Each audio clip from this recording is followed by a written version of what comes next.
Thank you very much, Metrograph, and personally Andriy and all your team for bringing Ukrainian Poetic Cinema to New York, for letting us share these unique films which have for a long time have been deprived of this possibility to communicate with this audience. And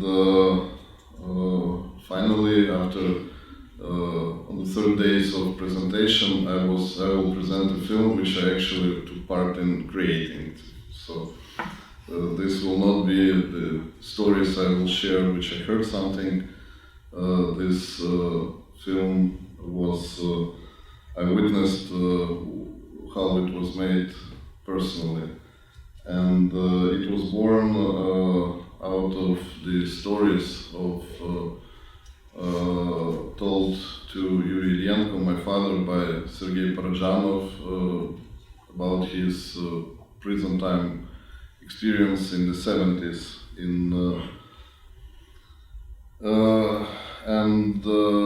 There were like 4 or 5 stories which were put together by my father in one plot. And he suggested that Sergei would direct this film, and my father would help to film it and produce it, but Parajanov told that it is impossible for him to come back to prison even as a free person, even as the artist, because that experience that he had was so terrible that he wouldn't be able to do that once again. It was a strange time of collapse of Soviet system, and that is probably why the filmmakers had a chance to come to real zones, real camps. And in particular, one of them was the real camp where Sergei Parajanov spent part of his prison time, and since it was severe regime zone, there were people, both inmates and guards, who remembered them. And we have a lot of backstage archive for this film. There are even some interviews with those people who remember Parajanov being a prisoner in that camp. The film was, the filming was made in the region which is now torn apart by Russian invasion. It's Donbass. These cities have been are now under occupation. Most of them are destroyed. So what you will see is the documentation also of this region, of its tragic history. This film was probably the first film and the only film made by my father which has not been censored and even not been banned anywhere. This was his first free expression. It was released on big film festivals. It got the Fipresky Prize in Cannes in 1990, then it was screened in Toronto, in Montreal, in Vancouver, and in many other festivals all around the globe. It was always presented, though it was made a few years before the collapse of Soviet Union, but it was always presented as the film made by free Ukraine. So it was, in a certain way, it was a prophetic political gesture to position this as a Ukrainian film. So we will talk after the screening, and once again I would like to thank everyone who helped to bring these screenings together, and again thank you Metrograph for paying so much attention to Ukrainian cultural heritage. We as Ukrainians appreciate it very much, and I personally appreciate it as Yuri Illienko's son and the representative of Ukrainian film community. Thank you very much. It would be probably correct to say that this is Illienko's, your father's, tribute to Sergei Parajanov, better known in his Russified version, Sergei Parajanov. And Parajanov authored the film script, correct? With the contribution of your father. Not exactly. The script was done by my father, but because it was based on stories by Parajanov, so my father credited him as the co-author of the script, but he personally didn't write it. He inspired it, and it was a screen adaptation of his stories he told about his prison time. I think there were like 4 or 5 stories which were all combined in this single plot. So, yes, it was a tribute to Parajanov, but not in artistic way, because it's quite different style if you compare it with Parajanov's late works. It's completely different, but they had a serious reunion as artists and as friends in the late 80s, and that influenced greatly, I think, both of them, and yeah, this was important collaboration for them. And as far as I know, and I know it from your father, with whom I had 2 lengthy interviews, 2 hours, 3 hours, on 2 separate occasions, his relationship with Parajanov was complicated, starting with during the filming of Shadows of Forgotten Ancestors, that was very close to a breakup. He told me about the duel and so on, and also, as he told me about Parajanov, he impressed me, or the impression he produced was that Parajanov was a very important figure for him, and somebody that was present in his own creative work for most of his career, if in an indirect way. How did the idea of this film came about, as far as you know? Yeah, well, I already told that after hearing the stories, my father suggested that he would produce this film and Parajanov should direct it. But as I told, Parajanov refused to do that. So he said he doesn't have moral strength to do a film about his prison and come back in this space. So then Yuri Illienko did it himself, and there is one interesting detail. When the film was completed, Parajanov's health was already not in a very good shape, so he couldn't come to Kiev to watch the final cut. So father went to Tbilisi. He took with himself the film. There was also some assistance with him. They had a screening in the evening, then a discussion, and later they agreed that they will meet at Parajanov's house in Tbilisi at Kotromesky Street.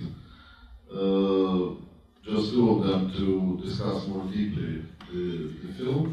And that morning, when my father went to Parajanov's house, he bought a newspaper, Pravda, main Soviet newspaper. There was on the first page, there was news report that the first secretary of the Communist Party of Ukraine, Vladimir Shevchuk, was fired from his position. And that was the guy, as I told previously, yesterday, I think, and this was the guy who was responsible for Parajanov's imprisonment personally, and also for banning and censoring the Ukrainian Poetic Cinema. So this is so their discussion started with reading that article, and my father had a camera with him, so he even recorded it, and this video is available to watch on YouTube. How Parajanov's reaction to that news.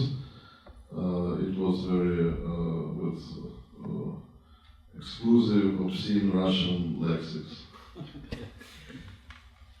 There this film, and this is probably one of the celebrated traits of poetic cinema, Ukrainian poetic cinema, that it is open to all kinds of interpretations, sometimes even interpretations that pull apart. Like,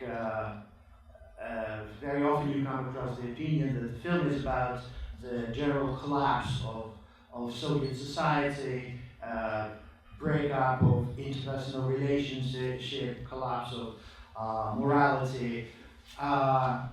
In your opinion, what is the film about? In my opinion, it's about the absolute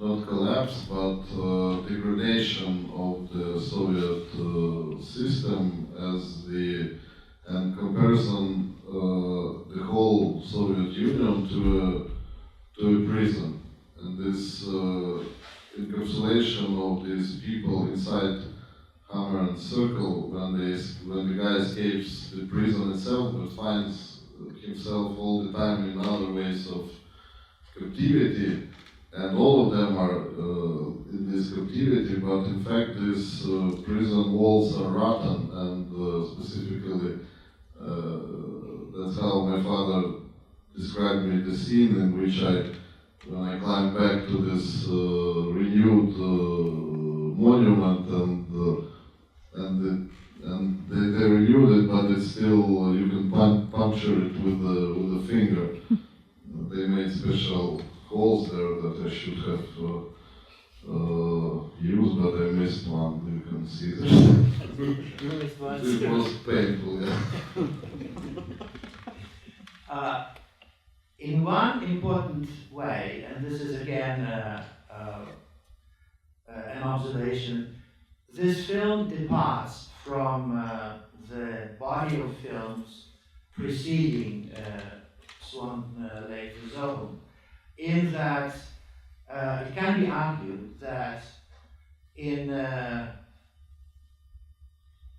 greater or lesser extent, each of Illienko's films, starting with his fantastic camera work in the shadows, is about celebrating the beauty of nature, the settings of human beings. This film seems to be going out of its way to rip that apart, to present the world around as something rotten, disgusting, falling apart. And it is, in that sense, it goes very solidly in the mainstream of this then new genre of Soviet film called Chernucha, that was about exposing the ills of the falling apart, the society that is falling apart. Would that be a correct reading of the aesthetic of Swan Lake Razom? I wouldn't call that Chernucha. Chernucha was a little bit less, a little bit later and a little bit different approach. But yes, in certain way, I agree with you that these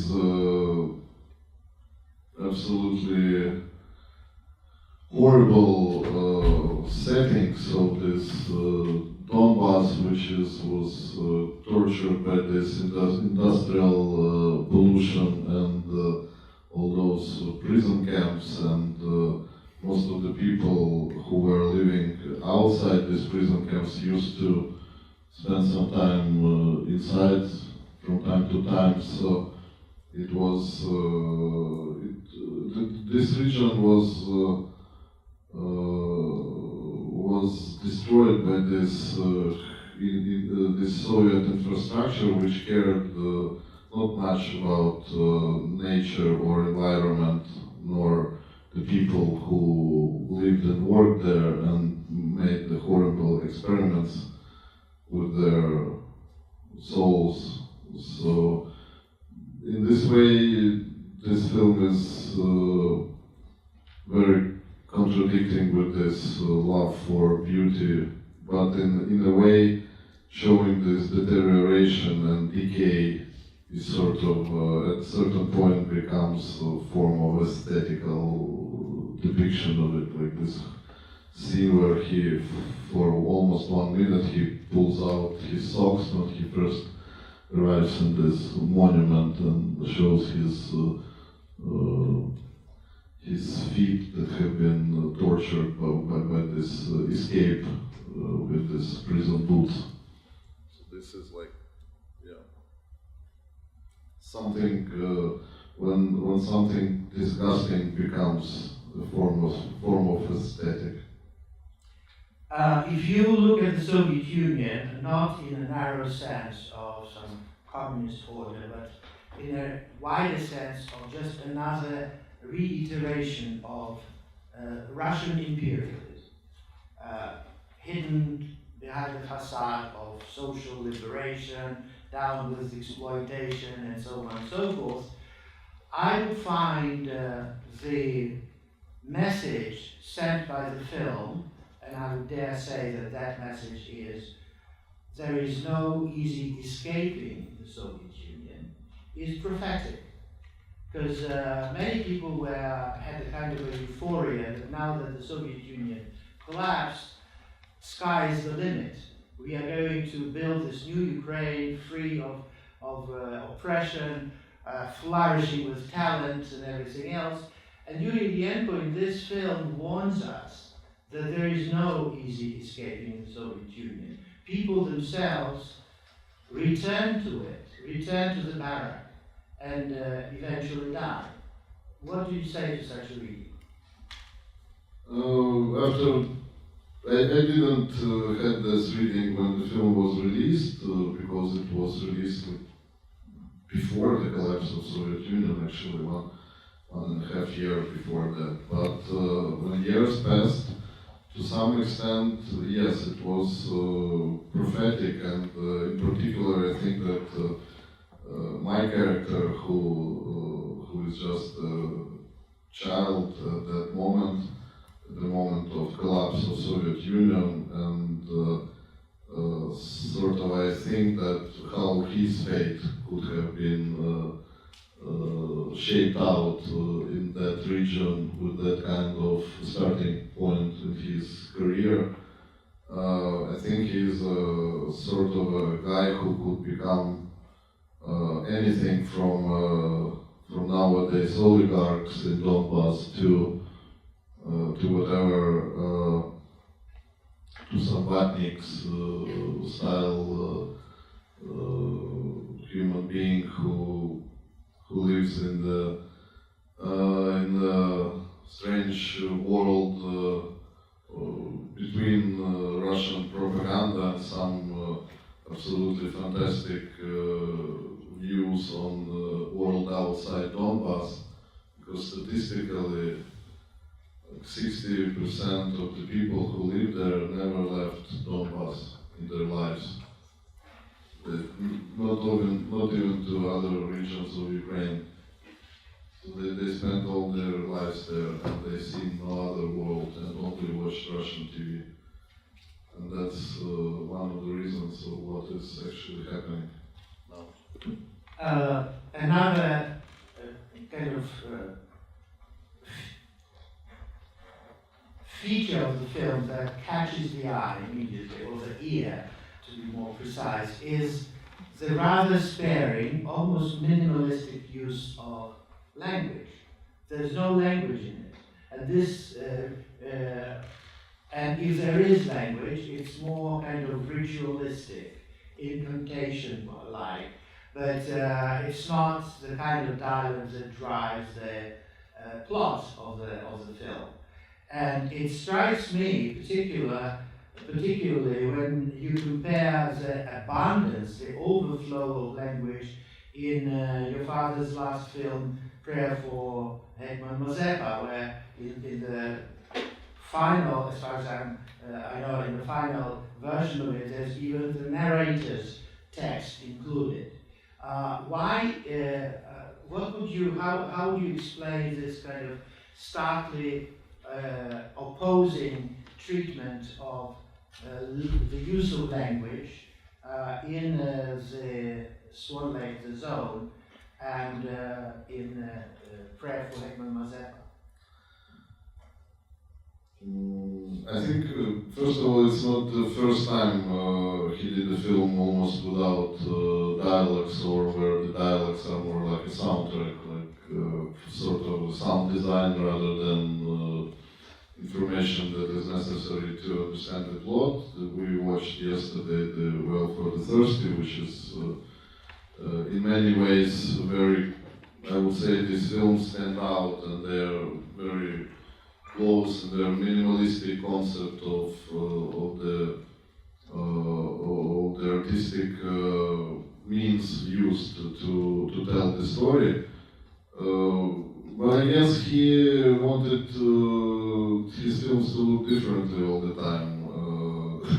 That's why he chose an absolutely different approach. These films are, Well for the Thirsty and Swan Lake, are very minimalistic. The action takes place always in some, often in some closed space, while in Mazepa it's it's overheated. There's too much information in every shot that is hard to process for a viewer, and it's done intentionally. It's overcooked a little bit. I mean, not a little bit, but very much. I mean, with the amount of symbols, of signs, or whatever, visual information and audio information, and that's why these films were done in totally different style, and there is probably not much connection between them, with a little bit of postmodernistic stuff here, where you see these small details like the magazine with Parajanov, which I find in the monument, or these swans which are carried in the truck, which are in the previous episode, like were filmed as flying. These are the same, of course. So it's, let's open the floor for questions from the audience. Raise your hand, and if you have a question, I'll come over to the mic.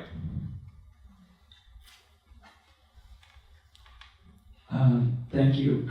You mentioned some preparation that you got for one of the shots. I'm just curious what the process would have been like for any of these scenes, just generally, like with your father directing you.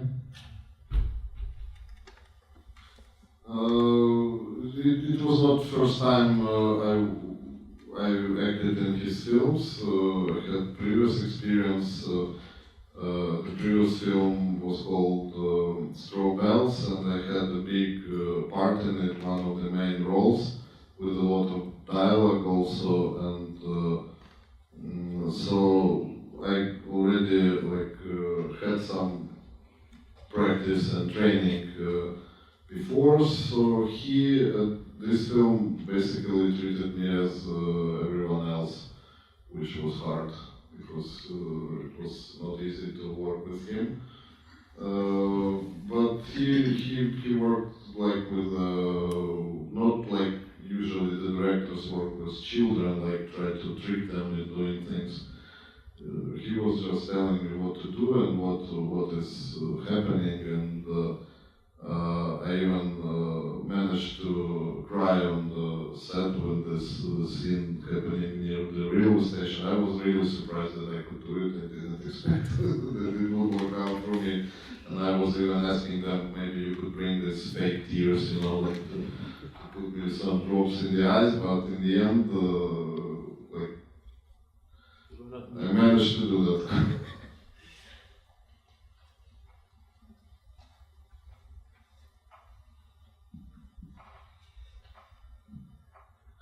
Well, first I just want to say thank you very much for being here and sharing all these stories and sharing this film with us. It's my first time seeing it. I didn't really know anything going into it.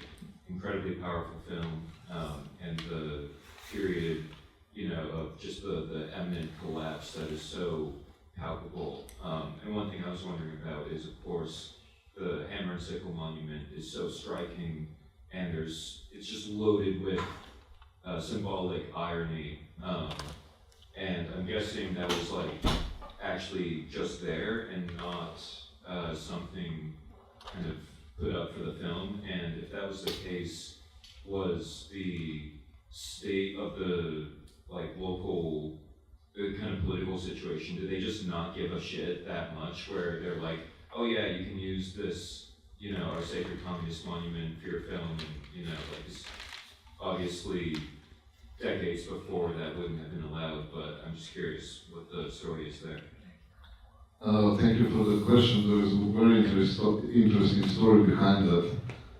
It was actually built, it wasn't there, and since it was really the end of Soviet Union, there was like already some freedom of expression at that point, like comparatively to the previous time. There were protests when it was erected for the film production, so even the local authorities had to say that it's just for a film, don't worry, it's fine, they're making a film. And afterwards, when they were the production guys came to take it down, the communists came to protest. The Donbass Communist Division said that we will stand there and not allow them to take our symbol down. So there was actually, I wish it could be filmed, to protest. And that was our last question. Thank you so very much for coming and bringing these wonderful films.